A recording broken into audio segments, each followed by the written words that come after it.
دیا گیا۔ اس سلسلے میں کئی آیات یہاں پر آئی ہیں۔ وَمَن يُطِعِ الرَّسُولَ فَقَدْ أَطَاعَ اللَّهَ، یہ کانسیپٹ بھی کلیئر کر دیا کہ ہم اللہ کی اطاعت کریں گے، رسول کی کیوں کریں؟ کوئی اگر یہ سوچے خدا نخواستہ ہم اللہ کی اطاعت کریں، منافقوں کا یہی خیال ہے، وہ ایسی باتیں کرتے۔ اللہ نے فرمایا نادانو، رسول کی اطاعت ہی اللہ کی اطاعت ہے، بس اللہ کی اطاعت رسول کی اطاعت کے علاوہ نہیں ہے۔ وَمَن يُطِعِ الرَّسُولَ فَقَدْ أَطَاعَ اللَّهَ، فرمایا جس نے رسول کی اطاعت کی، جو کرے گا، جو بھی رسول کی اطاعت کر رہا ہے، کرے گا، قیامت تک کرے گا، فقط اطاع اللہ، بس اسی نے اللہ کی اطاعت کی۔ جس نے رسول کی اطاعت نہیں کی اس نے اللہ کی اطاعت بھی نہیں کی۔ ہمیں یہ درس ملا ہے قرآن سے۔ اب جب ہمارے لیے یہی ماڈل ہے اور یہی آئیڈیل ہے تو اس صورت کے اندر عورتوں کے حوالے سے، خواتین کے حوالے سے جو معاملات، مسائل، احکام بیان ہوئے ہیں، بس وہی ہمارے لیے احکام ہیں، ہمیں اس کی پیروی کرنی ہے۔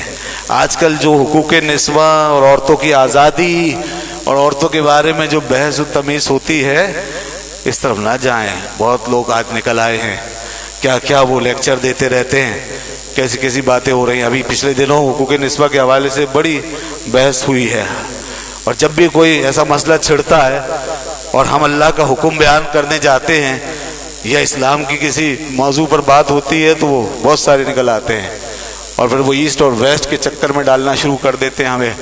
ہمیں معلوم ہے وہ کس کی جگالی کرتے ہیں یہاں پر، اور ان کے منہ میں کیا چیز ہے جو بول رہی ہے، کتنا پیسہ کھا کھا کے آئے ہوئے ہیں، کس کس کے پڑھائے ہوئے ہیں وہ۔ اور یہ خواتین جو ٹی وی پر بیٹھ کر کے لوگوں کو بڑے بڑے بھاشن دینا چاہتی ہیں، آزاد خیال قسم کی خواتین، ان کا بھی ذرا حال پڑھ لیجئے پیچھے کے کہاں سے ان کے تعلقات اور کن کی بولیاں یہ بولتی ہیں۔ اور یہاں اس دین کے اس ماحول میں، قرآن و سنت کے اس ماحول میں، اس ملک کے پاکستان میں جو اسلام کے نام پر وجود میں آیا ہے، اس ملک کو آوارگی سکھانا چاہتی ہیں، یہاں کی بہو بیٹیوں کو بگاڑنا چاہتی ہیں۔ یہ این جی اوز، یہ آج کل کے مغرب پرست، یہ آج کل کے یہودیت نواز، یہ ہمیں سکھاتے ہیں فلسفے۔ یہ امریکہ سے اور یورپ سے قانون کا چربا کر کے لاتے ہیں اور یہاں لا کے اس کو ماڈرنائزیشن کے نام پہ نافذ کرتے ہیں۔ اللہ نے صاف فرما دیا۔ اور پھر ایک مسلمان کے منہ سے جب یہ بات نکلتی ہے تو ہمیں سمجھ نہیں آتی کہ ان کا مسلمان ہونا کیا معنی رکھتا ہے، کہ اسلام نے گویا عورت کو حقوق نہیں دیے، اسلام نے نہیں دیے، اسلام میں عورت کی تذلیل ہو رہی ہے۔ اللہ کے احکام کے اندر یہ سمجھایا جاتا ہے، لوگوں کو یہ تاثر دیا جاتا ہے کہ قرآن میں اور اسلام میں عورت کی تذلیل ہے، عورت کو بند دیا جاتا ہے، اس پہ جبر ہوتا ہے، اس پہ ظلم۔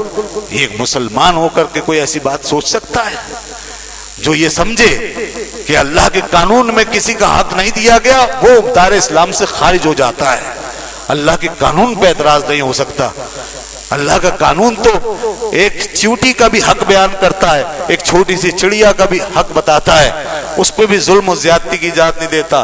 عورت کی ذات تو محترم ہے، تو انسان ہے، جتنا کہ احترام اللہ کے قانون میں ہے مرد کا اور عورت کا اور انسان کا، دنیا کے کسی قانون میں نہیں ہے۔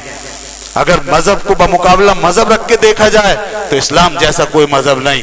اور آج کا یہ آوارگی کا سیکولرزم اگر اس کو اٹھا کے دیکھیں تو یہاں بھی سوائے خواہشات کے کچھ نہیں ہے۔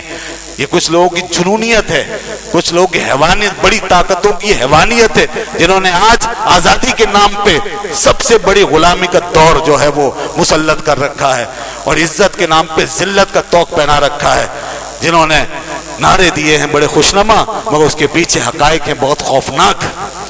آج عورت کی ذات کو آزادی کے نام پر جن سے بازار بنا دیا ہے، مارکیٹ کی چیز بنا دیا گیا ہے، اس کے ذریعے سے ہوس پرست اور زر پرست آدمی مال کماتا ہے، اس کے اشتہار کے ذریعے، اس کی تصویر کے ذریعے، اس کے حسن کے ذریعے سے حرص و ہوس کی آگ میں جلایا جا رہا ہے اس عورت کو آزادی کے نام پر، حقوق نسواں کے نام پر۔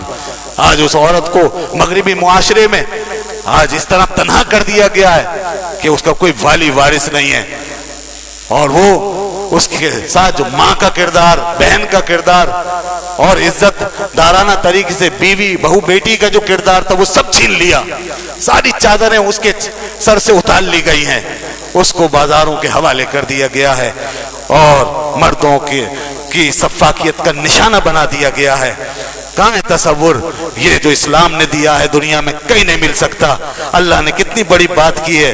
سورہ نساء کا آغاز اس جملے سے فرمایا ہے، لوگو تم سب مرد ہو یا عورت ایک جان سے پیدا ہوئے ہو، ایک جان سے، لہذا بالذات تمہارے اندر کوئی وہ کمی بیشی نہیں ہے.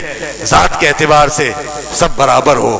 نہ عورت کی ذات من حیث ذات حقیر ہے، نہ مرد من حیث ذات کوئی اعلیٰ شے ہے. ذات دونوں کی ایک ہے، دونوں آدم کی اولاد ہو. وخلق منہا زوجہا، اور یہ عورت کو اور پہلی عورت کو آدم کی بیوی کو ہم نے آدم کے جسم سے ہی نکالا تھا، تمہارے وجود سے الگ کیا گیا ہے عورت کو، لہذا اس کو حقیر نہ سمجھو. آج دنیا حقیر سمجھ رہی ہے. عیسائی مذہب کے اندر عورت کو برائی کی جڑ کہا گیا ہے، ہندو مذہب میں عورت کو منحوس سمجھا گیا ہے، اس کے ساتھ بڑا ہی سفاکانہ سلوک ہے. بیوہ کی صورت میں اس کا کیا اثر ہو رہا ہے. آج عورت کے ساتھ جو کچھ ہے وہ دنیا کے سامنے، اور ہزاروں سالوں سے عورتوں کو ہمیشہ اسی طرح رسوا کیا گیا ہے اور پسپائی کا شکار کر کے رکھا گیا ہے. ان کے حقوق سلب کیے گئے ہیں، ان کے ساتھ حیوانیت جیسا سلوک کیا گیا ہے. انہیں جائیداد سے کبھی حصہ نہیں دیا گیا، انہیں وارث نہیں بنایا گیا، انہیں مالک نہیں سمجھا گیا، انہیں آتھورائز نہیں کیا گیا. گھر کے اندر انہیں باندھی کی حیثیت دی گئی ہے. سورہ نساء نازل ہوئی، اللہ نے بتایا عورت وارث بھی بن سکتی ہے، عورت مالک بھی بن سکتی ہے، عورت گھر کے اندر پورے حقوق رکھتی ہے.